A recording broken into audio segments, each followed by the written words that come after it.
takes place partway through, and again, that's really where you start to explore how deep the cult goes. And we keep calling it a cult. It is. They do some weird stuff.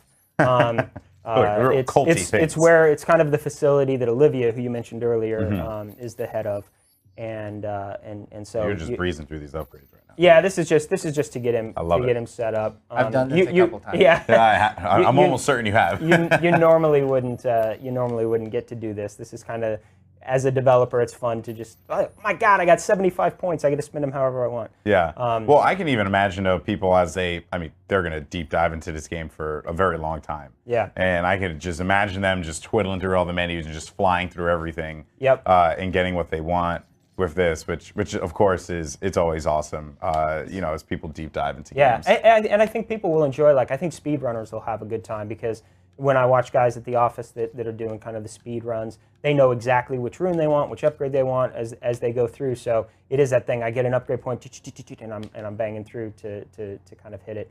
I think it's going to be a game that people really like to stream and create videos of. We have moments all the time in the office that just is like, I wish that was being recorded right now. So I think people will do that a lot. Well, now might be. Yeah, right? Yeah, absolutely. It's coming out. It's so close. May 13th. That's right. May 13th. Which is I guess both exciting and scary at the same time, right? Yeah, it's mostly exciting. I mean, anytime you scary in a good way. Scary in a good way. It's we both have kids, and it's kind of like they're not quite college age yet. Mine aren't. Mine are closer. But it is kind of like sending a kid out there into the world. Now this looks like downtown San Francisco, exactly, right here. Yeah. This and I think that is, for anyone who's visited this, the only thing that's missing is like a homeless dude in the corner. But this is about it, right? BART station to the left, we're good there. Yeah. That's pretty much where the Hellspawn horn is located. So yeah, what is going on here? This is Titan's realm. So this is Hell's kind of broken up into these fractures, and this is a kind of what we call a fracture of Hell that is actually, you actually get a little bit of lore. These are what we call Slayer testaments. These are kind of some of the way that you get. Again, you just touch it, you can listen. You don't have to listen, whatever. We don't want to say what it's about. Yeah, we don't want to say what it's about, but you start to understand even more lore about Hell in the player and that kind of stuff. You've Doom 1, Doom 2, you've gone there. You went there, you did that. Yeah. You went back again, you did it again. Yeah. But it was always just like you're shooting demons in hell. That was always like the premise. And that's what you'll see here. I mean, it's a lot of shooting demons in hell. It's kind of taking the fight to their home turf. Now this is a cool moment. I remember you guys showed me this yesterday. Yeah. And to me, this screams Doom. Yeah. How often in a game do you get to jump down a demon's like a corpse to the demon's throat? Land in a pool of blood. Yes. And then it pretty much just get bombarded as soon as you come out. Yeah. This whole level is kind of built around the idea that it's this fracture of Hell that you're kind of continuing to go down through, and actually you end up on the other side of it. It's almost like going through an iceberg of Hell, and ending up on the bottom. But really weird to use ice with Hell, Yeah, I respect it. Hell freezes over it. But this first part is kind of built in the as you saw there, you kind of went down. It's like a Titan demon graveyard. Can Glory kill those guys? You can actually, if you're up and you can get close enough to them, or they're low, you definitely can. All right, here you go, your challenge, if you choose to accept it. If you run into another one, go for it.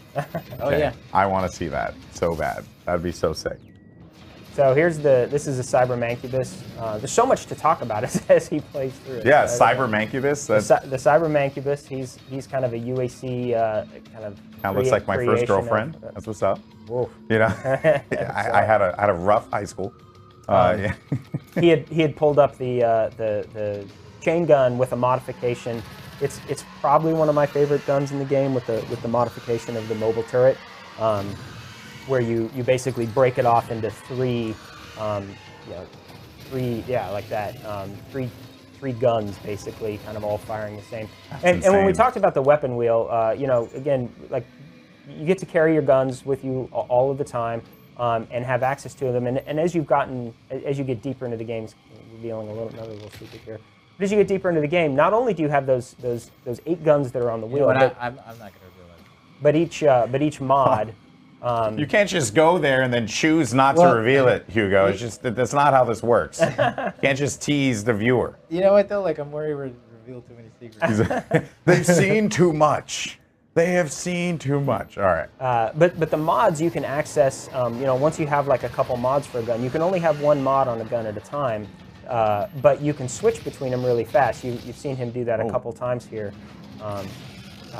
where he'll switch between 2 mods really fast, just a quick button press.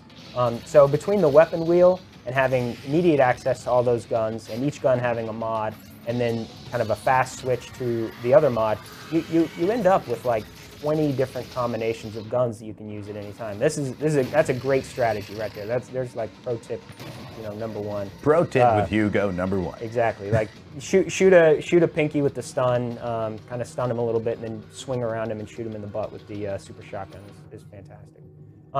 While you're on this screen, not only the auto map there you can see, but we've talked about the upgrades. You get those through a number of different means. Leave that up for a second. So on the right-hand side there, you can see, leave the challenges up. You can see those challenges. So those are mission challenges. Again, these are totally optional. If you wanna get one upgrade point per challenge, you can do those. It keeps track of that and informs you. Then there's exploration challenges. So in this level, you can see there's 6 secrets. That you can find, and if you find half of them, you get 1 upgrade. If you find find all of them, yeah, you get the weapon upgrade points. Yeah, those are all weapon upgrade points, and then you get upgrade points. You can see up in the top right corner, you get upgrade points for just regular combat. So lots of different ways to earn upgrades, and then the mods actually have separate challenges to master them, which makes them even more powerful. Almost a level of power that is just it's overwhelming. They really become super powerful, and when you focus on a gun and make it a big part of the way you play.